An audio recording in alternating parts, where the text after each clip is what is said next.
আসন্ন এডিসি নির্বাচনকে সামনে রেখে রাজনৈতিক উত্তেজনা ক্রমশ তীব্র আকার ধারণ করছে। এই প্রেক্ষাপটে মাছমারা ২ নং কেন্দ্র থেকে টিপরা মথা দলের মনোনীত প্রার্থী স্বপন কুমার চাকমা আজ আনুষ্ঠানিকভাবে তার মনোনয়নপত্র জমা দেন। মনোনয়ন জমা দেওয়ার সময় দলীয় নেতাকর্মী ও সমর্থকদের ব্যাপক উপস্থিতি লক্ষ্য করা যায়।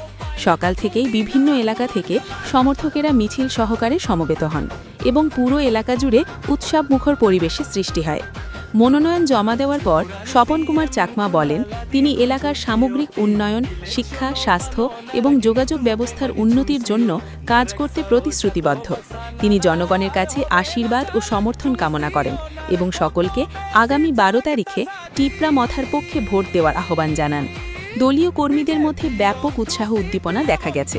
তাদের বিশ্বাস, জনগণের ভালোবাসা ও সমর্থনে ১৭ তারিখে বিজয় নিশ্চিত হবে। সমর্থকেরাও আশাবাদ ব্যক্ত করে বলেন, এই কেন্দ্র থেকে পরিবর্তনের হাওয়া বইছে এবং টিপরা মথা প্রার্থী জয়ী হবেন। সব মিলিয়ে মাছমারা ২ নং কেন্দ্র এখন নির্বাচনী আবহে সরগরম হয়ে উঠেছে এবং প্রার্থীদের প্রচারণায় দিন দিন উত্তাপ বাড়ছে। খবর প্রতিবেদন, হেডলাইন্স টুডে।